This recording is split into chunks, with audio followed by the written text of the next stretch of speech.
When most rappers write autobiographies, they usually tell the polished version of their lives.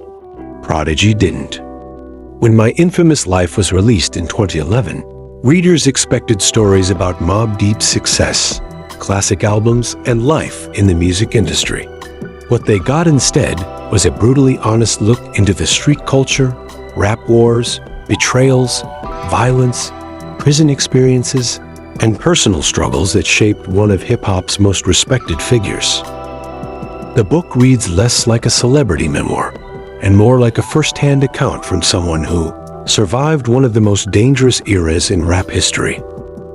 Through its pages, Prodigy reveals stories involving Tupac, Jay-Z, Nas, Death Row Records, Queensbridge politics, prison life, and the hidden realities behind fame. Before diving into the beefs, however, Prodigy explains how he became the man the world would eventually know. One of the biggest surprises in the book is discovering how different Albert Johnson's upbringing was from what many fans imagined. Prodigy came from a family filled with successful musicians. His grandfather was respected in the jazz world. His mother sang with the Crystals, and music surrounded him from birth. As a child, he wasn't standing on street corners. He was taking dance classes. He loved Michael Jackson. He performed in dance recitals and grew up around professional entertainers. Everything changed after moving to Queens. The streets became his classroom. Queens in the 1980s was experiencing the crack epidemic, and Prodigy describes witnessing violence, drug dealing, and poverty becoming normal parts of everyday life. According to the book, these experiences transformed his worldview and ultimately shaped the dark, realistic style that would make Mobb Deep famous. By the early 1990s, hip-hop was changing rapidly. New stars were emerging every year. Record labels were searching for the next big act, and New York remained the center of the rap universe. For Prodigy and his partner Havoc, breaking into that world was easier said than done. The two teenagers had met while attending the High School of Art and Design in Manhattan. Both were obsessed with hip-hop and spent countless hours writing rhymes, listening to records, and dreaming about becoming famous rappers. Havoc wasn't just another rapper.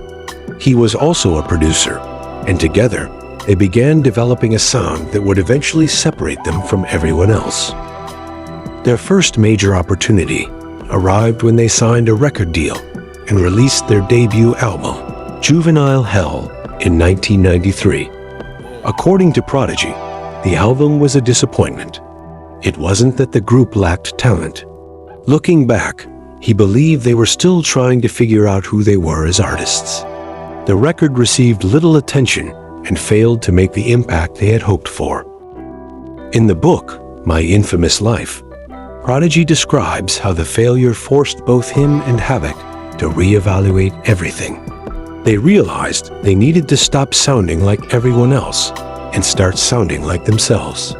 Instead of chasing trends, they decided to create music that reflected the darkness, danger, and uncertainty of the environment surrounding them every day. Queensbridge houses, the neighborhood that heavily influenced their music, was one of the largest public housing projects in America. During the crack epidemic, the area had developed a reputation for violence, poverty, and street activity. Prodigy witnessed much of it firsthand. In the book, he explains that many of the stories, emotions, and perspectives that appeared in Mobb Deep's music came directly from what they saw happening around them. When they began recording what would become the infamous album, Prodigy and Havoc approached the project differently than their debut. Every song had a purpose. Every lyric needed to feel authentic. Havoc's production became darker, more haunting, and more atmospheric. The beats sounded like the city at night, cold, dangerous, and unpredictable. Meanwhile, Prodigy's writing reached another level. In the autobiography, he doesn't spend much time praising himself, but it's clear that he understood how much he had grown as an artist. His verses became sharper, more vivid, and more believable. Instead of simply rapping about crime and violence, he painted pictures. Listeners felt like they were standing on the same corners he described. When the infamous album was released in April 1995, it immediately stood out from everything else on the market. Songs like Survival of the Fittest and Shook Ones Part 2 captured the attention of fans across the country. The records felt raw and authentic in a way that many commercial releases did not. For Prodigy, the success was life-changing. Almost overnight, he transformed from an ambitious young rapper into one of the most respected lyricists in hip-hop. Critics praised his storytelling ability. Fans quoted his lyrics. Fellow rappers paid attention whenever Mobb Deep released new music. Yet success brought new problems. In the book, Prodigy explains that fame often creates enemies faster than it creates friends. As Mobb Deep's reputation grew, so did the number of people who felt threatened by them. Rival artists began taking shots. Industry politics became more complicated. The rap world was becoming increasingly competitive, and everyone wanted to protect their position. At the same time, the East Coast-West Coast rivalry was beginning to intensify. What started as isolated tensions between artists would soon evolve into one of the most dangerous periods in hip-hop history. And Mobb Deep's growing popularity placed them directly in the middle of the conflict. According to Prodigy's book, what many fans remember today as a simple feud between Tupac and Biggie was actually much bigger. The conflict spread throughout the entire industry. Rappers, record labels, radio stations, magazines, managers, and even people from the streets became involved. Every interview was analyzed. Every lyric was scrutinized. Every public statement seemed capable of creating another enemy. One of the earliest sparks came when death row artists released material that many New York rappers viewed as disrespectful toward their city. The Dog Pound's New York, New York especially angered many East Coast artists. The song's music video featured imagery that appeared to mock New York, including scenes showing the city's buildings being destroyed. In response, Mobb Deep joined forces with fellow Queens rappers Capone and Noreaga to release L.A., L.A., a direct response aimed at the West Coast. What began as musical competition quickly escalated into something much larger. Then Tupac entered the picture. After signing with Death Row Records following his release from prison, Tupac became the most vocal and aggressive figure in the entire feud. His anger toward New York artists seemed to grow with every interview and every song. While much of his focus remained on Biggie and Bad Boy Records, numerous other artists found themselves caught in the crossfire. The situation exploded in June 1996 when Tupac released Hit 'Em Up, one of the most infamous diss records ever recorded. The song attacked multiple New York artists and became an anthem for the West Coast side of the rivalry. For Prodigy, however, one particular moment stood out. Near the end of the song, Tupac mocked Prodigy's struggle with sickle cell anemia. To most listeners, it may have sounded like another insult in a long list of insults. But for Prodigy, it was something entirely different. Throughout the book, he discusses the tremendous physical pain caused by the disease. Since childhood, he had endured hospital stays, painful episodes, medical treatments, and constant health challenges. Sickle cell anemia wasn't simply a weakness his enemies could point to. It was a battle he had been fighting his entire life. Hearing one of the biggest rappers in the world mock that struggle struck a nerve. The conflict immediately became personal. In the book, Prodigy makes it clear that while rap beefs often involve exaggeration and entertainment, there are certain lines that should never be crossed. To him, attacking a serious illness was one of those lines. Mobb Deep eventually responded with Drop a Gem on Them, one of the most direct records aimed at Tupac. Released as a single from their third album, Hell on Earth, The song fired back at the death row star and became one of the defining responses of the East Coast during the feud. Then, on September 7, 1996, everything changed. After attending a Mike Tyson fight in Las Vegas, Tupac was shot multiple times while riding in a car with Death Row Records executive Suge Knight. News of the shooting spread quickly throughout the music industry. For 6 days, the world waited for updates. Then, on September 13, 1996, Tupac died from his injuries. He was only 25 years old. For Prodigy, Tupac remained a complicated figure. He respected Tupac's talent, charisma, and impact on the culture, even while acknowledging the hostility that existed between them.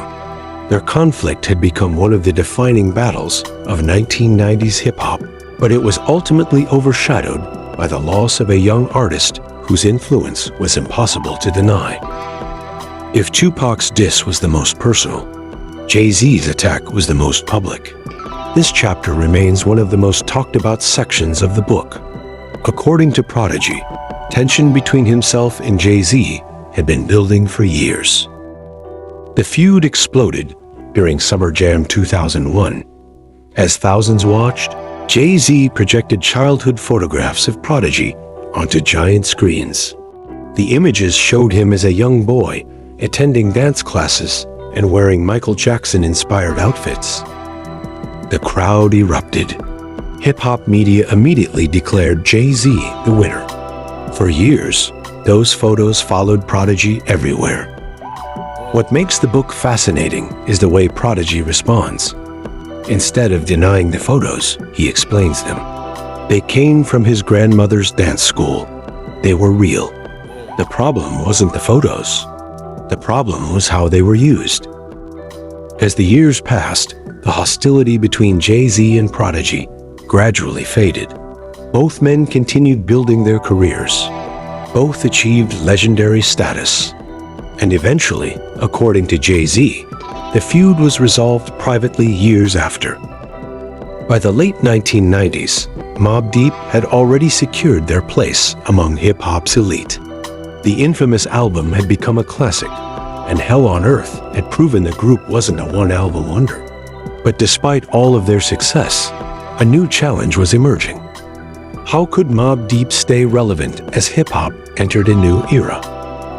The answer arrived in 1999 with an album that nearly never came out the way it was intended. That album was Murda Muzik. According to Prodigy, one of the biggest disasters of Mobb Deep's career happened before the album was even released. In an era before streaming services and digital distribution became common, unfinished versions of the project leaked onto the streets and eventually spread across the internet. Mobb Deep had no choice but to adapt. Songs were reworked. The tracklist was changed. New material was recorded. Deadlines became stressful. Yet somehow, despite the chaos, the group managed to deliver one of the biggest albums of their career. When Murda Muzik was finally released in August 1999, it debuted near the top of the charts and became one of the most commercially successful projects Mobb Deep had ever created. Songs like Quiet Storm Remix featuring Lil Kim and It's Mine featuring Nas became major hits and helped push the album to another level. The success of Murda Muzik also elevated Prodigy's status within hip-hop. By this point, many fans considered him one of the greatest lyricists in the game. Yet as successful as Mobb Deep had become, Prodigy was beginning to think about another goal. He wanted to prove he could stand on his own.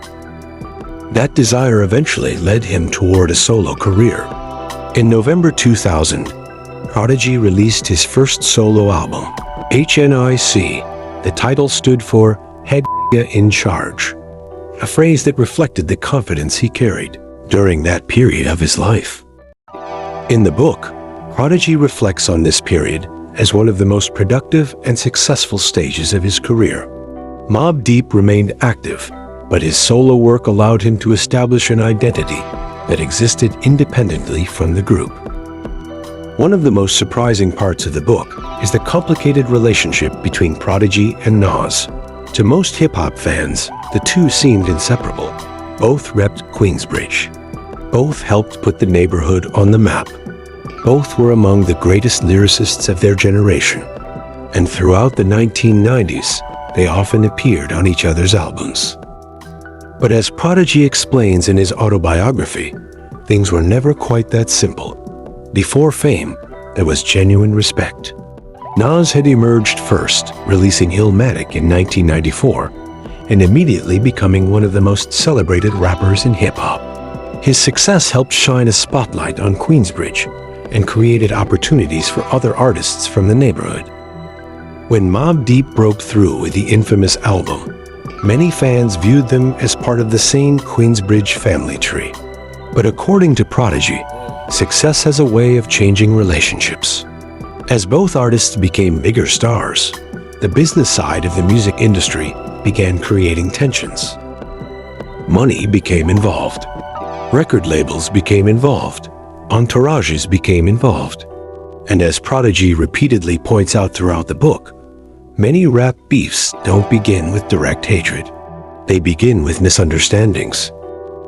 According to Prodigy, there were periods when he and Nas weren't seeing eye to eye. Part of the issue involved competition. Whether artists admit it or not, every rapper wants to be recognized as the best. Nas was often called New York's greatest lyricist. At the same time, many fans believed Prodigy was the most authentic street poet in the city. The situation became more complicated during the early 2000s. Nas was engaged in a massive war with Jay-Z, one of the biggest rap beefs in history. Meanwhile, Mobb Deep had their own issues with Jay-Z following the Summerjam incident and the release of Takeover. For many fans, it looked like Jay-Z had won before Nas even responded. Then Nas released Stillmatic, and everything changed. When Ether arrived, it immediately became one of the most devastating diss records in rap history. The song wasn't simply a response. It was an execution. Another song on the Stillmatic album was a controversial track called Destroy and Rebuild. The song took aim at several artists from Queensbridge, including Prodigy. For many fans, this was shocking. How could Nas be attacking Jay-Z and Prodigy at the same time? According to Prodigy, this moment exposed the tensions that had been quietly building beneath the surface for years. Nas questioned Mobb Deep's loyalty and suggested that some Queensbridge artists had changed after achieving success. For Prodigy, hearing criticism from someone he had known for years felt different than hearing attacks from outsiders. As time passed, the hostility cooled. The rap wars that once seemed so important gradually faded. Both Prodigy and Nas matured in the game, focused on their careers, and ultimately found common ground again. Looking back, Prodigy's autobiography suggests that the conflict was less about hatred and more about the pressures of success. It was another reminder that in hip-hop, some of the deepest wounds aren't caused by enemies. They're caused by friends. The final major section of the book shifts away from rap beefs and focuses on prison. After receiving a prison sentence on a weapons charge, Prodigy's life changed dramatically. Unlike many rappers who glorify incarceration, Prodigy describes prison as exhausting, frustrating, and mentally draining. The experience forced him to slow down. For the first time in years, he had time to think. He read constantly. He studied history.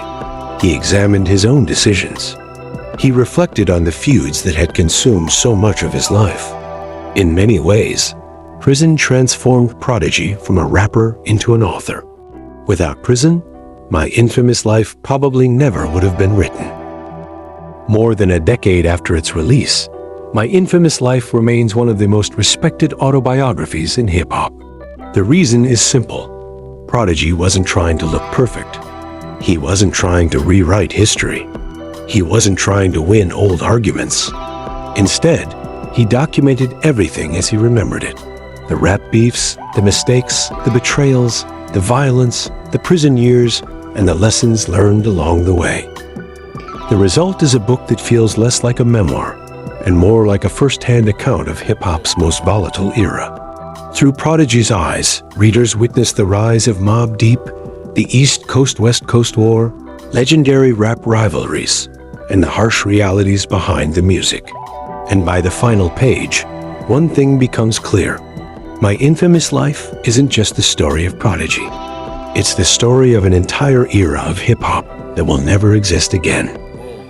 While performing on the Art of Rap tour in Las Vegas, he was hospitalized after experiencing complications related to his illness. For those who knew his history, hospital visits were unfortunately nothing new.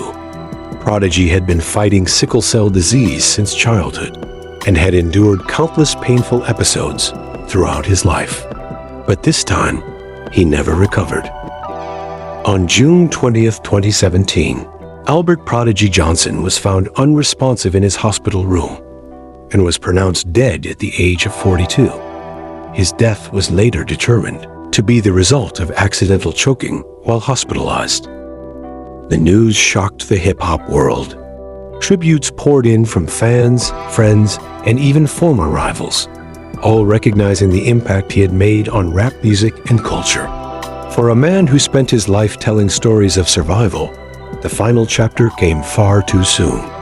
But through his music and the pages of his book, Prodigy's voice continues to live on. Rest in peace, Prodigy. You are a legend. Hey, yo, get off the block.